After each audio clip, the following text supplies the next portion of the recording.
If he gets one grab... Oh! This is Super Smash Bros. Ultimate, a fighting game that includes characters from mostly Nintendo franchises battling for control of a platform. While I enjoy watching Smash, I'm not the best at playing it. However, I've learned something huge that made the game much easier for me. I'm learning. Let's begin this journey to becoming a Smash Pro.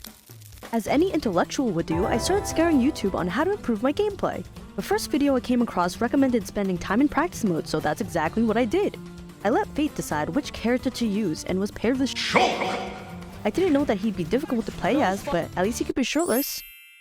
An hour after trying various combos and techniques, it was time to test my skills with some online play. Oh god. Besides unleashing a combo that I barely practiced, oh my god, I did the thing! I didn't have the strategy going into my fights. I also discovered why people hate playing online. Without any direction on what I was doing, I knew it was time for me to get help from a more experienced player. Hello, Internet. It is I, Dr. Peaches. I'm a guy who just really loves Smash. I'll do some matches. I'm gonna try to see, like, alright, what are you good at, what needs improvement, and, just basic fundamental stuff.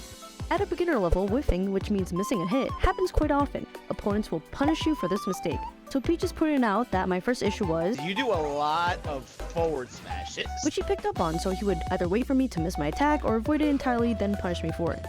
Spacing is super important in fighting games, but difficult to master. On a fundamental level, knowing the distance of an attack will help in choosing the most effective one based on the positions of both players. Turns out, my spacing could be improved, as Peaches explained that sometimes you kept jumping into me.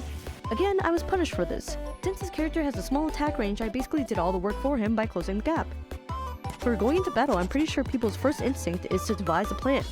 Well, as aforementioned in the online games, I didn't have one while fighting Peaches. I was randomly throwing attacks and even mashing buttons at times. As someone who is more experienced, Peaches easily adapted to my patterns, so what do you think happened? At the end of our session, an excited Peaches presented me with a challenge. I'm gonna do a challenge for you. Like, next time I'm on your stream, I'm gonna pick Piranha Plant, and we're gonna do a best of 3. And if you beat me in that set, I'll get 5 subs.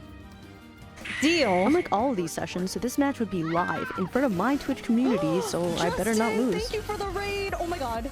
The days following up to our battle, online Smash consumed my life.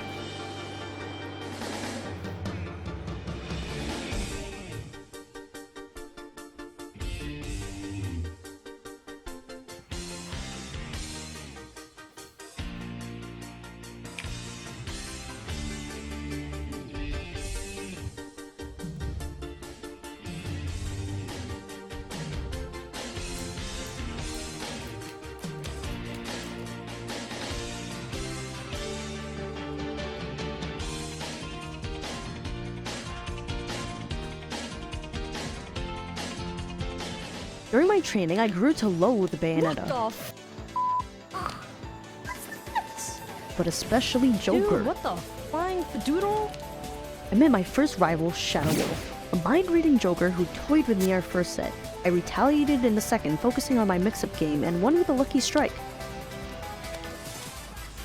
Yes! I knew Shadow Wolf was better than me, but I was caught in a trance trying to beat them. 5 sets later, I admitted defeat. Shadow Wolf, you, but also thank you. Not gonna lie, I did get frustrated in each session. My patience was tested the most when I lost close matches off my own errors. I had to keep reminding myself that it was still my first week playing. Then, it was game day. When fighting Peaches, I tried implementing the following lessons against him. Instead of using high commitment moves such as forward smash, I tried poking at him with tilt attacks. Even when whiffing, this gives the opponent a smaller punishment window. To combat my habit of jumping into Peaches, I toned down the aggression and let him come to me instead.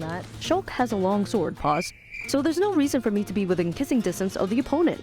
I came into this fight more prepared too, thanks to Peaches teaching me the triangle. Analogous to rock, paper, scissors, there are 3 types of moves in Smash that have a counter. There are grabs, attacks, and shields. If the opponent grabs, then attack. If they attack, you shield. And if they shield, then grab. Peaches admitted during our training session that he shields a lot, so I tried to take advantage of this. Hey, I did better than I thought. Peaches is leagues ahead of me, but compared to our session earlier in the week, I actually made him think during our battle. I didn't feel totally clueless in approaching him. Even though Shulk was more challenging than some other characters, I'm glad I stuck with him and pushed myself out of my comfort zone. Like crazy. There was one remark Peaches made during our match, which is the biggest lesson moving forward. Overall, like, you were playing more patient, which I like. All of my previous critiques were a result of me being eager to brawl. Taking a step back from the fire is useful for many reasons. So they like to grab a lot, which means that I can, okay, I don't know how to face this, but hold on.